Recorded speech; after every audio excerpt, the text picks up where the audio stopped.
to another show from EG Media.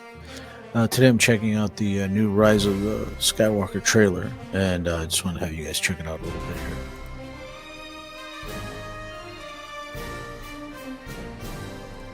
Pretty cool. Going back, going back to the older movies.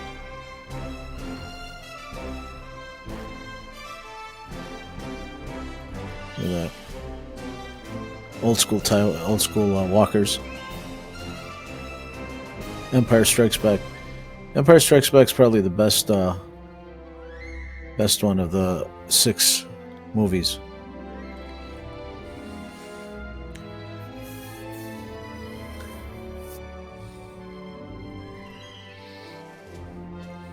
Very cool.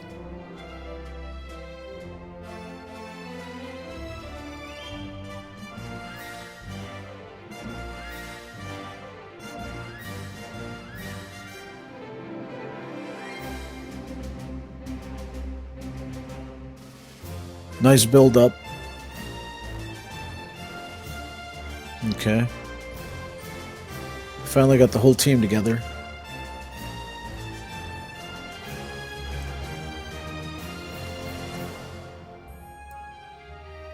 Oh, right, I see Threepio.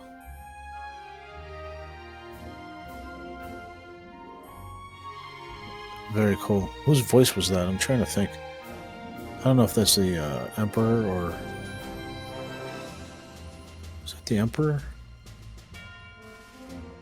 Interesting. Oh. Double sordid Ray.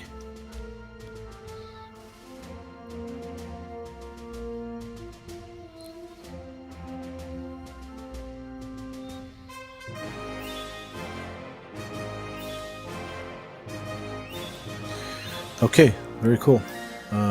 I don't know. What did you guys think of that? So that's going to be the 9th installment of Star Wars, and I thought I'd start it off with showing you guys that trailer. Obviously, pretty much everybody's probably seen it, but I wanted to also go over this article in Screen Rant. Star Wars: The Rise of Skywalker D23 trailer breakdown, 18 story reveals, and amp secrets. So just wanted to kind of go over the new trailer being revealed here.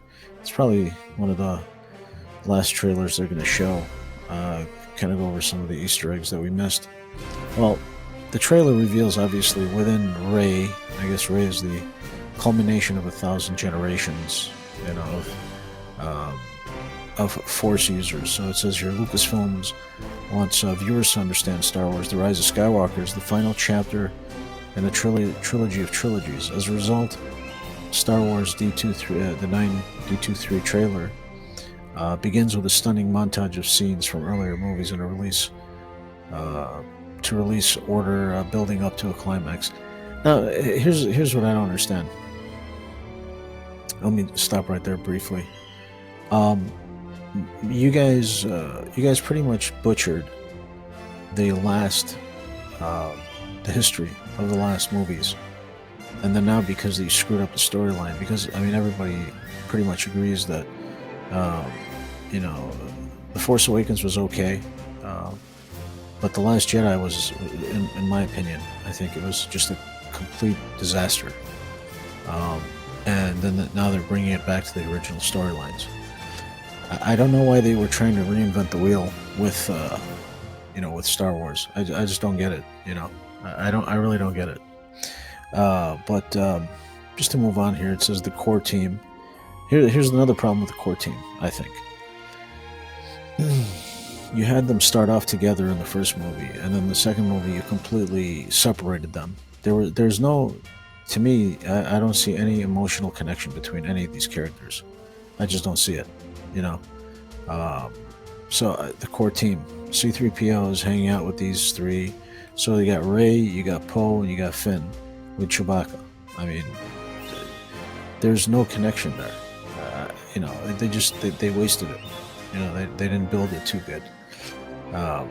So here you got on a planet scene. They're trying to reawaken the last scene from Return of the Jedi. I'm assuming, celebration and pomp and style, and everybody's having a good time. I don't know. I'm just not getting connected to this storyline. Um, Carrie Fisher as General Lee Organa. It says here Lucasfilm is recycling old unused footage in order to bring the late Carrie Fisher back. Uh, why would you do that? I mean, you know, the lady's passed away. Great actress, in my opinion. Great character. Um, yeah, I think it's just I think it's just a cheap trick just to get people to view it. This is part of it. The trailer is pretty cool. The resistance forces gather. Last attempt to regroup to battle. I mean, if you see the you saw the trailer. I mean, it was pretty epic as far as what they're going up against. Um, they showed the B-wing fighters. I think that's pretty cool. Oh, look at this! Palpatine's secret fleet revealed. Wow, just shocking. I mean, can you imagine the money they had to put into that? Huh? Look at that! Unbelievable. Now, I'd like to see how they're going to fight these guys off. It's going to be interesting. Um, Finn and Jaina the Millennium Falcon. This is curious. They're bringing another character. Bringing another character, and how are you going to develop this character in the last movie? I don't know. I mean, you haven't developed the characters you already have. You bring in another one. I don't get it. So you got, I don't know, evil C3PO here. C3PO with the red eyes. What's that about? One of the most shocking moments in Star Wars. The Rise of Skywalker D23 trailer for shows C3PO with red eyes. No context is provided. Okay. As you folks can tell, I'm not too impressed with this. Death Star blast. Rey continues to train. Okay, well, she should have trained in the first one. At least people would have given her a little bit more credit than just coming in the first. She came in the first movie, beat Ben Solo, who was supposedly trained for years with Luke Skywalker, and then now she's training in the last one. It's just chronologically just out of whack. The red sash is more important than you think. Okay, let's see what they say up here.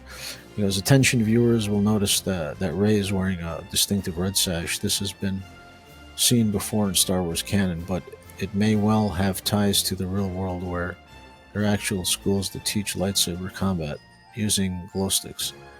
A red sash denotes mastery of all forms of lightsaber combat. There's only one step higher, Paladin. Okay, I mean, alright, that's interesting. Kylo Ren lands. I mean, it's Kylo Ren fight to the Rey and Kylo fight on the wreckage of the Death Star. So here's the problem with this climactic fight scene. They had their fight scene in the first one. She already beat him. She already scarred him. What is it that he has now that I assume that he's stronger in the dark side of the Force. And I suppose this is going to be a climactic fight to the end, or until somebody gives in. But it seems this has already been done. Palpatine speaks. I think that was the most interesting part of the whole trailer. Although Palpatine is confirmed to appear in Star Wars 9, the trailers have avoided giving a glimpse of the Emperor. So far, Palpatine has only appeared on Star Wars 9 poster. Okay, we'll see. We'll see what happens. Darth Vader's breathing. Okay, maybe, hopefully, we'll see a glimpse of Anakin. Will Rey fall to the dark side? I think this is more of a. This is probably more going to be a vision. I don't think that she's really going to fall to the dark side. And then she wields a double-bladed saber. That could be symbolism, double-edged sword. She is powerful with the Force, but then that can turn around and come back if you don't harness your Force powers properly, like Anakin. It could turn around and pull you into the dark side. I'm assuming that's what the symbolism is here. Me personally, these storylines, 7 through 9 coming up now. 9 was supposed to be a movie that was supposed to save the franchise. So far, I'm not impressed with what they're doing. I think it's just a little too late. What they should have done from the beginning is done more of the expanded universe, where they used to do storylines of right after Episode 6, and they used to have adventures of Luke and Han and Chewie fighting, fighting other enemies. There was a whole storyline that was very cool. That was in the expanded universe where Luke was much more powerful than they show him in these movies, and he was a legitimate Jedi master. In these movies, they just made him a weakling. Um, they had an alien race called the Yuzan Vaughn, which they're impervious to force attacks, and the whole storyline was that. I would have done that. That would have been amazing. I would have done the storyline with these creatures, and having the whole, even the Empire joining forces. I mean, that would have been interesting. You would have had the Empire joining forces with the Rebel or the Republic, if you want to call them, and fighting the Yuzan Vaughn. That would have been amazing, I think. But opportunities wasted. I personally, I'm not a fan of the new series, but hopefully 9 will be okay. I mean, I'll check it out. We'll see what happens. But thanks for watching, guys. This was an interesting one. So please give me some comments, some likes, some shares, and let me know what you want to see in the future. Thanks a lot for watching. You have a good day. Take care.